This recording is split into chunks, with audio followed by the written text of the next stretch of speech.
Hi, I'm Tom Biebekauser with Wetland Restoration and Training. We are at the Kings Gap Environmental Education Center near Carlisle in Pennsylvania. And this is my first time coming back in like 15 years. 17 years ago, we rebuilt 6 vernal pool wetlands. And these are natural vernal pools, and they were not holding water long enough for aquatic animals to develop. So they were not successful ecosystems. So we came in here, we used a variety of different techniques to rebuild them, and now here we are 17 years later, and we're going to be visiting these vernal pools and finding out, were our efforts successful? Let's get started. The Kings Gap Environmental Education Center is located near Carlisle, Pennsylvania. This state park provides environmental education and recreational programs for children, teachers, and the public.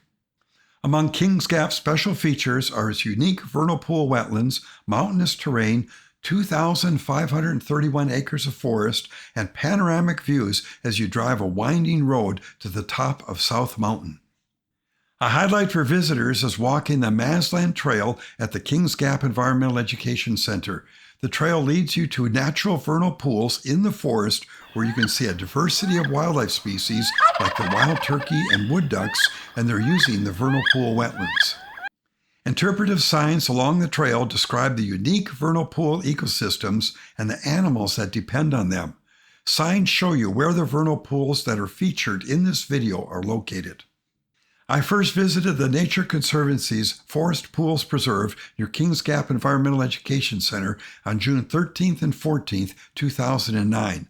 My visit was at the request of Betsy Leppo, an invertebrate zoologist with the Pennsylvania Natural Heritage Program and the Western Pennsylvania Conservancy, and Tracy Coleman, who was a conservation scientist with the Nature Conservancy at the time. Hi, I'm Betsy Leppo. I am an invertebrate zoologist with the Western Pennsylvania Conservancy, and I work within the Pennsylvania Natural Heritage Program, which is a statewide partnership of agencies that looks after the wild resources of our state. We were assisted by Sally Ray, a turtle biologist who is also Betsy's mother. Once owned by the Nature Conservancy, the Forest Pools Preserve is now part of Kings Gap Environmental Education Center. Betsy Leppo and Tracy Coleman had determined from monitoring water levels that 8 of the vernal pool wetlands were no longer holding water as they did historically. The natural vernal pool basins would collect water after heavy rainfall, then quickly dry before frogs, toads, and salamander larvae could develop. We carefully examined each vernal pool that was not holding water the way it used to. I looked for signs that the dry vernal pools had been drained using ditches, buried drainage structures, or had been filled with soil. I found no signs of drainage. Our group began an investigation to determine how we could restore water to the vernal pools. We dug test holes in each dry vernal pool basin to measure the clay content in the soil and to see if groundwater was near the surface. If clay texture soil was present, we knew that the wetland held surface water much like a large bowl. We used steel tile probes that were 4 foot and 8 foot long to check for the presence of groundwater. In the basins where the texture of soil was low in clay, we assumed the wetland had been primarily supplied with groundwater and that the elevation of groundwater had lowered in the area. The test holes we dug showed that 5 of the 6 vernal pool basins had rocky soil that was low in clay, with only one of the basins having a clay layer that was holding water.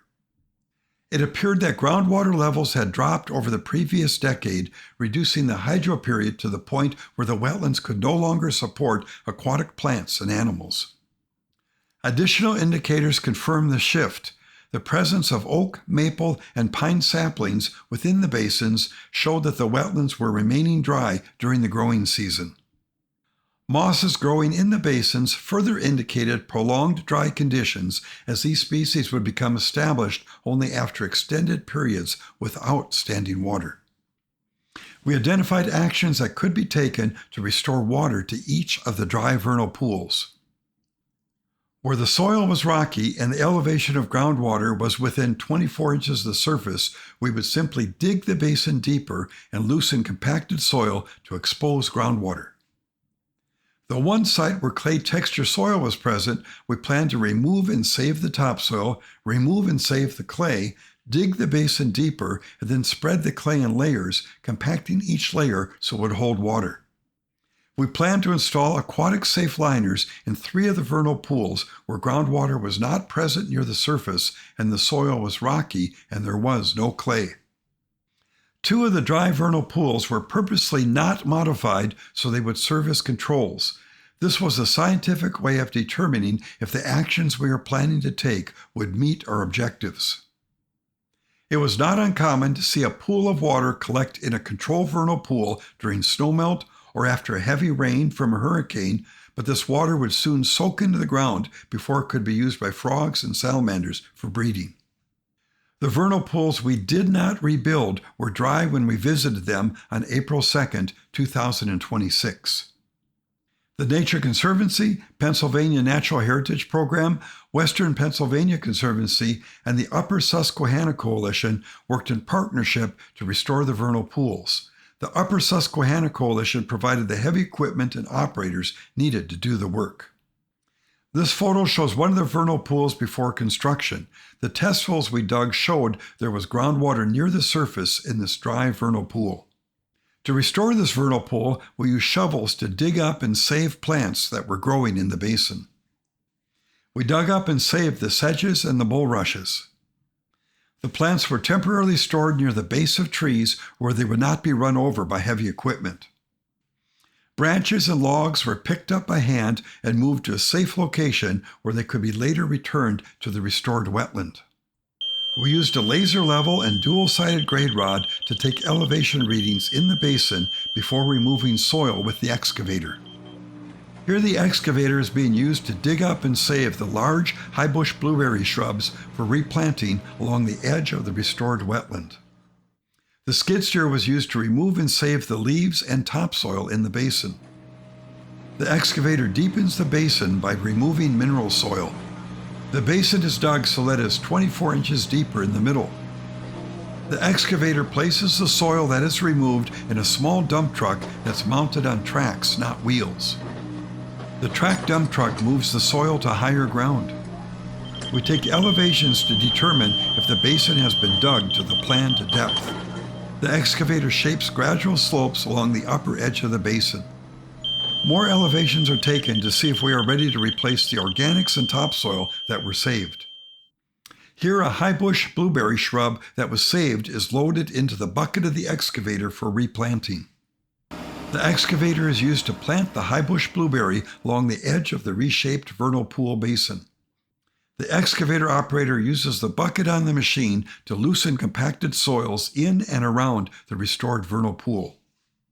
Volunteers use rakes to remove any tracks left by the heavy equipment in and around the vernal pool. The plants that were saved and replanted and the logs and branches that were saved are returned to the vernal pool basin. Small rock houses are built on higher ground near the finished wetland to give toads places to hide from predators. Wheat straw is spread for mulch to help control erosion.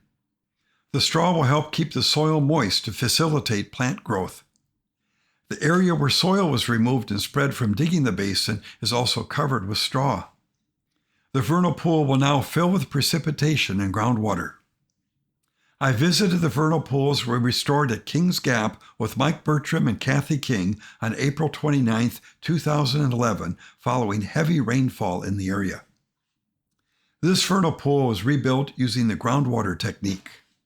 This photo shows Vernal Pool 2. It was rebuilt using the groundwater technique after significant rainfall.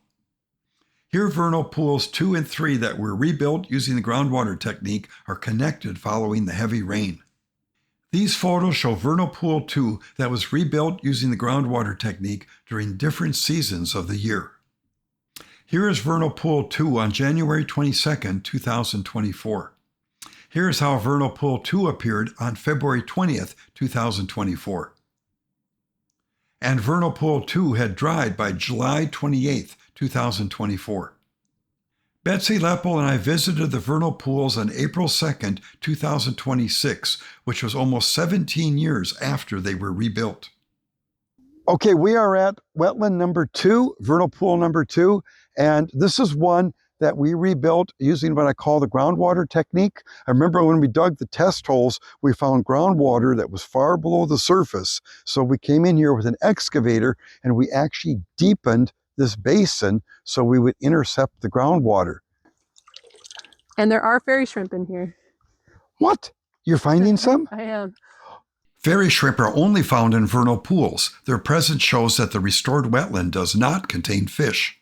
These photos show 2 of the 3 vernal pools we plan to rebuild using aquatic-safe liners where clay texture soil was not present and the elevation of groundwater was over 24 inches below the surface.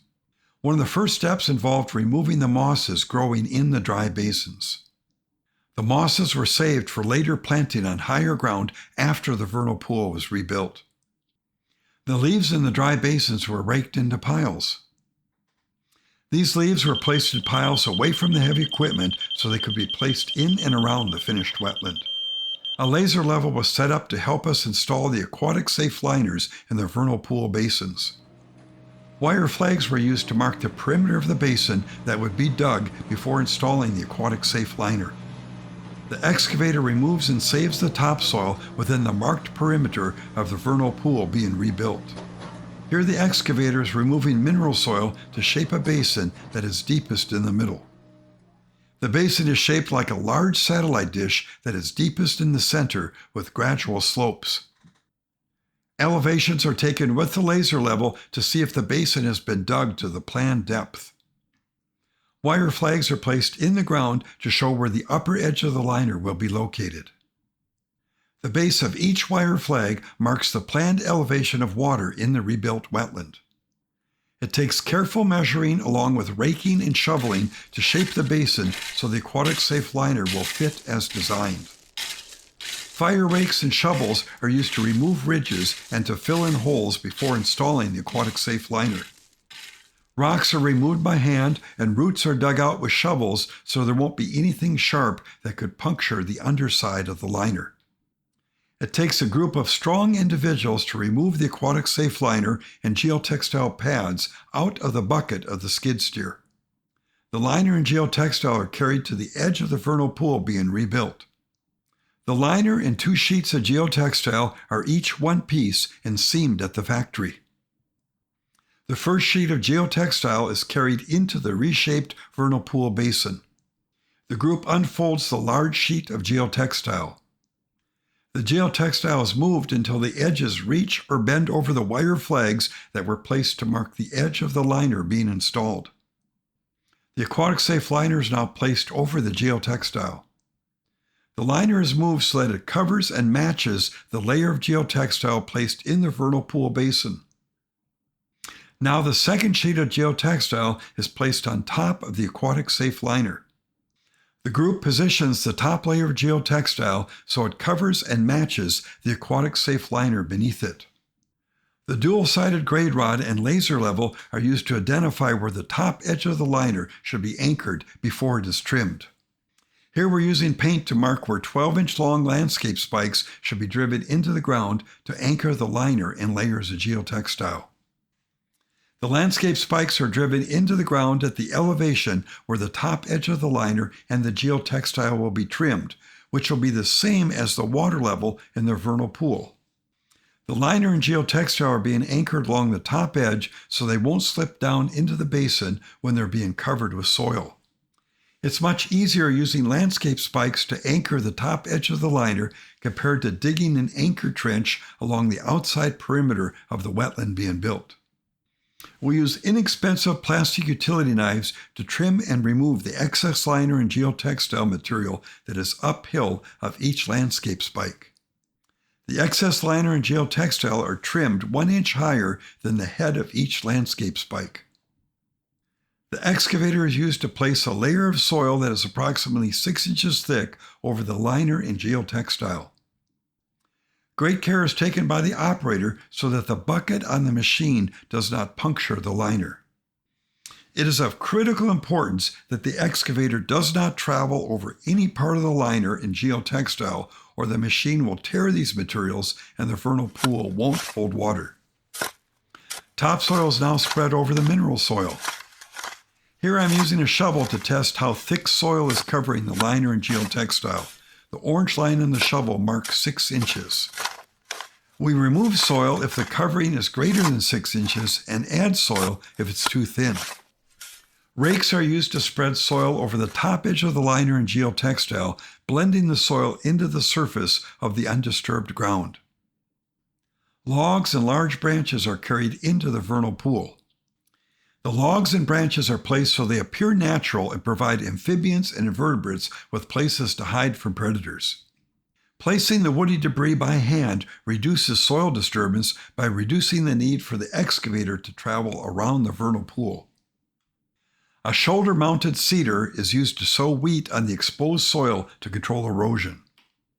Bales of straw are carried by hand to the vernal pool. Carrying the straw bales helped us avoid having to build a road to the vernal pool. Volunteers spread the straw for mulch to control erosion. The wheat that was sown will sprout and grow within 3 days of rain. The leaves that were saved are spread in the rebuilt vernal pool.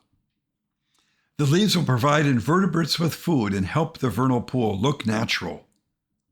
The moss that was saved is planted on higher ground near the high water mark in the vernal pool. The replanted moss and branches appear natural and will provide habitat for invertebrates and salamanders. The plants that were saved are transplanted. Here's how the mosses that were transplanted appear years later. Here's how Vernal Pool 1 North and Vernal Pool 1 South appear the day after they were rebuilt using aquatic-safe liners. We were able to rebuild these vernal pools without removing trees. The aquatic-safe liners that were buried in the vernal pool basins will increase the number of days the wetlands will hold water. The vernal pools rebuilt using liners began filling with water after heavy rain. Here's how Vernal Pool 8, which was rebuilt using an aquatic-safe liner, appeared on April 29, 2011, following heavy rains. Here's how Vernal Pool 4, also rebuilt with an aquatic-safe liner, appeared on November 4, 2023. Here's how Vernal Pool 4 appeared on November 30, 2023. Here's how Vernal Pool 4 appeared on January 22, 2024. Here's how Vernal Pool 4 appeared on February 20th, 2024. And here's how Vernal Pool 4 appeared on February 27th, 2024. This is how Vernal Pool 4 appeared on April 2nd, 2024. Here's how Vernal Pool 4 appeared on June 16th, 2024. Betsy Leppel and I examined Vernal Pool 4 and the other vernal pools we had rebuilt with aquatic-safe liners on April 2nd, 2026. These vernal pools were all holding water. We observed wood frog larvae and many spotted salamander egg masses in the vernal pools that were rebuilt with aquatic-safe liners. And I can see an egg mass over there. Yep. Or I see several now. Yeah. Of the spotted salamanders. And then the little wood frog tadpoles are hanging out on the surface of those eggs. There's caddisfly larvae in here, and they build a little case for themselves to live in that they carry around. There's lots of them in here. So they're important in the vernal pool because they shred the leaves and they help to break down all this organic material, and that's important for nutrient cycling. We identified a problem with using aquatic-safe liners to build small vernal pools in the forest. While these vernal pools appear to be dry in the summer, they still contain water. Okay, hey Betsy, I know a little bit about liners, and I see that there's a pile of leaves here. What's going on? So the pool has been accumulating leaves. It's not drying out, and I think it's acting like a bog, basically just holding water continuously.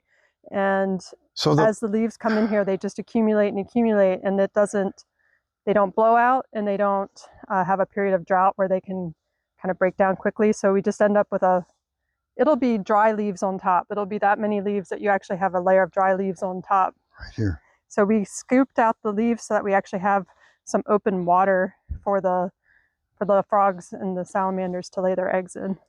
So the water is not drying completely and you end up with this soup of leaves that are saturated. Mm-hmm. I have found that in several other vernal pools I've built using liners, small ones in the forest. So if Yes. I build a small vernal pool in the forest and it's fairly deep, it won't dry because the liner is impermeable, but the leaves collect, and I too have had to go in and rake them out. Otherwise, you end up losing your water. We had one of these on Cape Cod, Massachusetts. It filled in with the pine needles, and it ended up being a bog. And we wanted it to be a vernal pool, so we had to remove all the organics. So that's what you're finding with these liners here, is that sometimes they hold water too. The shallow water can become a thick soup of decomposed leaves that is not suitable for breeding amphibians. To help solve the problem, Mike Bertram and Kathy King used rakes to remove the leaves. With some hard work, it's possible to remove the leaves and to return open water to the small vernal pools made with liners. We've had to use rakes to remove leaves from the other small vernal pools that were built with aquatic-safe liners in eastern forests to keep them from filling with leaves.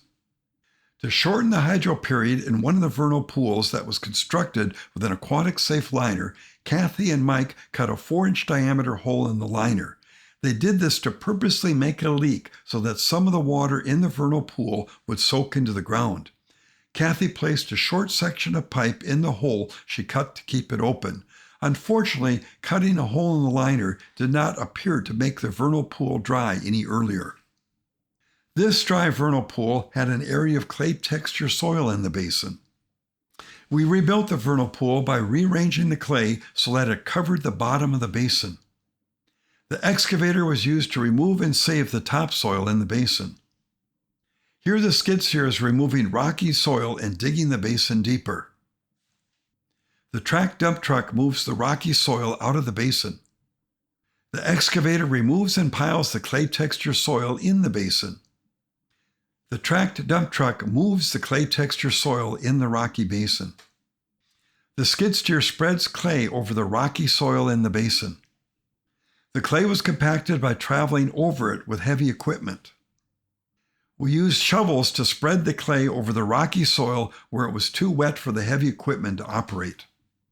We use our feet to compact and spread the clay over the permeable soil. Topsoil is spread over the compacted clay. Logs and branches are placed in the rebuilt basin. The exposed soil is seeded and mulched using wheat straw. Here's how the vernal pool appeared on April 29, 2011. This photo was taken after heavy rain. The water level in the vernal pool was much higher than the elevation of the compacted clay liner we installed. Here's how the vernal pool we built using the compacted clay liner technique appeared on August 19, 2023. On September 17, 2023, the vernal pool was starting to dry. A small puddle of water remained in the center of the vernal pool on October 1, 2023.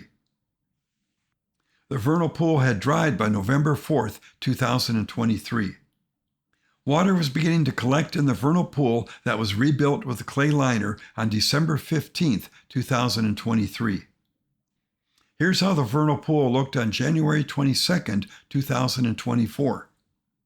The vernal pool had filled with water by January 28, 2024. The vernal pool was still full of water on April 3, 2024.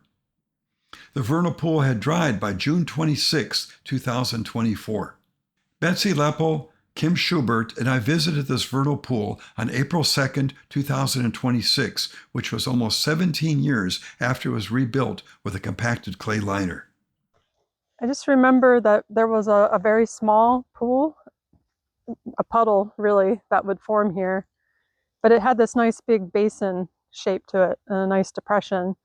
And when we started exploring it and you found the clay, it seemed like a really good spot just to make it deeper so it could gather more water, and the clay was here to line it with. Do you remember how long it was holding water before we did the treatment? It was super short hydroperiod, so not even long enough for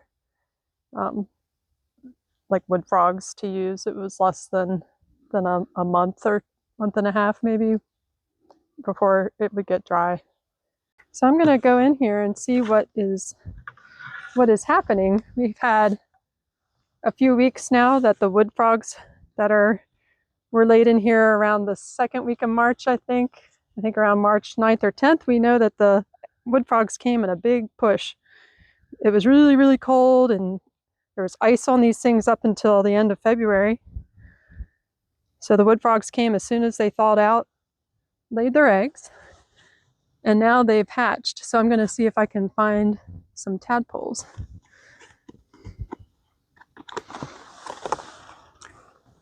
And I've got my trusty Chinese takeout container, which is just the right size for carrying around. It's not too big.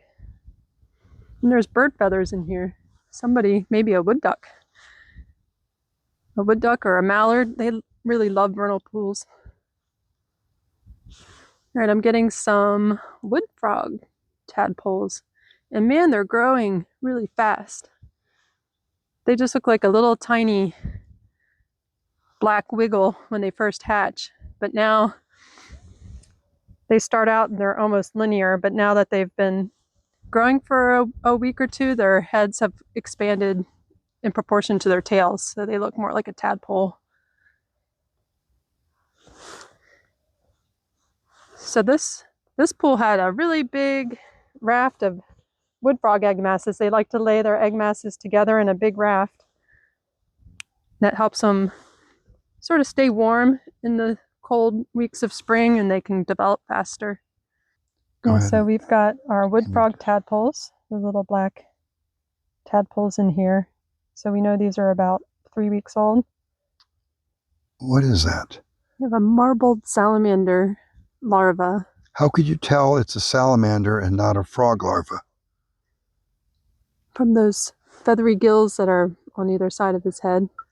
The spring of 2026 brought severe drought to this region in Pennsylvania. Many of the natural vernal pools throughout the South Mountain area that was surrounding Kings Gap dried up before amphibians could complete their breeding cycle. Fortunately, several natural and restored wetlands at Kings Gap retained enough water to provide successful breeding habitat for vernal pool amphibians, even during these exceptionally dry conditions. This included wetlands restored with aquatic-safe liners. Although these pools require periodic maintenance to remove accumulated leaves, they consistently retain enough water to support amphibian breeding, even in the driest years. The good news is it is possible to restore a vernal pool. And that's what we've learned here, is that using these different techniques, we can bring back the water and we can have it stay in the wetland long enough for these specialist vernal pool species to reproduce and to thrive.